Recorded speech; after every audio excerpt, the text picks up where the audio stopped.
Hey, I'm Fatch again from Fatch Fitness. Now in today's video blog I wanted to continue on a theme talking about spinal mobility.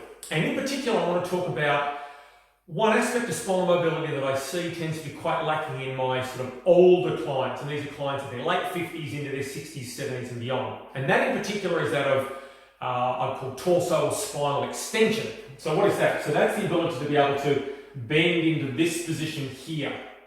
Now, what I find is that many of my clients, as they get older, almost totally lose the capacity to do that.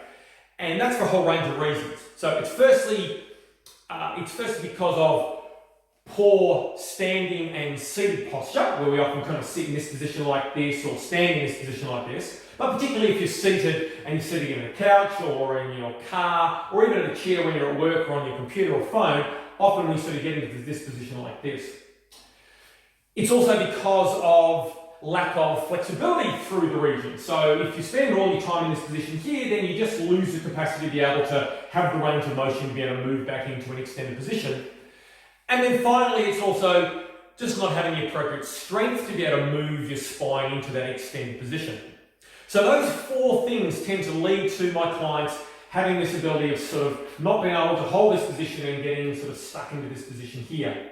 Now, that's a problem, for a couple of reasons. One is that if we want to talk about good posture which is here, if you have a limited ability to be able to get into an extended position, just getting into a good postural position really puts you on the extreme of your capacity to be able to get into that good standing position, making it very easy for you to quickly slip back into poor posture. Secondly, of course, then, is if you don't have the strength, then what happens is that you can then potentially spend most of your time here, and that can then start to lead to some skeletal changes, which can turn into an affliction called kyphosis or Dowager's hump, where you start getting some spinal changes and you then get stuck in this position, your spine's in this position, and you can't actually get back up to a decent postural position, and that can get worse and worse as you get older. So because I have so many clients now that have this sort of the start of this deterioration in torso extension, I have a range of exercises that I'd like to take you through now that allows us to start to address that problem and hopefully, to a degree, alleviate getting into that position and allowing them to keep good spinal mobility and maintain good posture for as long as they possibly can.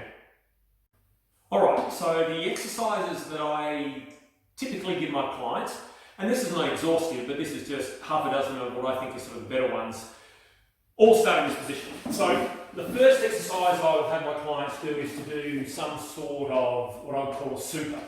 Now we can do this a few different ways. Sometimes shoulder range of motion is also a problem, and so I'll often get my clients to start in this position here. And then all I want them to do is think about gently lifting and trying to lift their chest as far off the ground as I possibly can. So that's the first movement.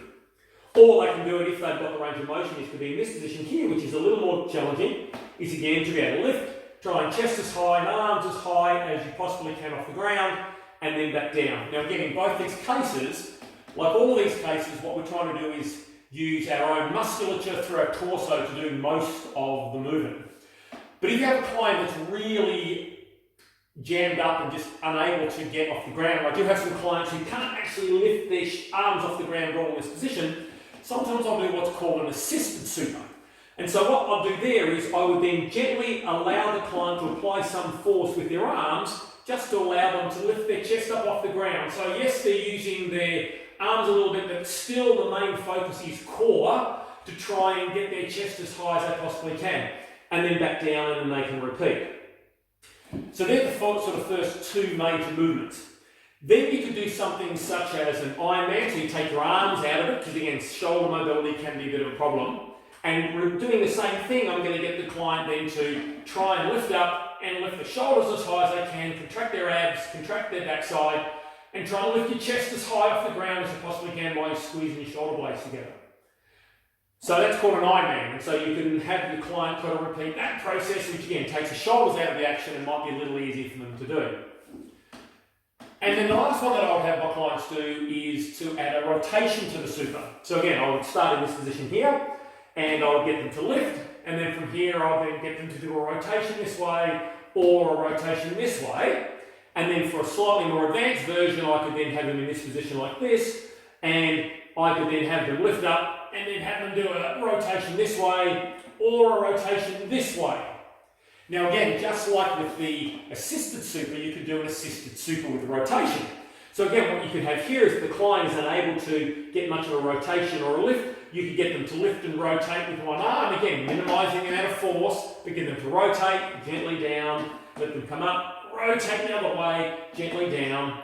And again, in all those cases, what we're trying to do is we're just trying to get the spine into an extended and potentially rotated position, and it's just because it hasn't been trained or moved into that position for so long we start to lose that capacity. But to have a really functional spine, you must be able to take the body through that range of motion for the spine to maintain really high quality health as we get into our 50s, 60s, 70s and beyond.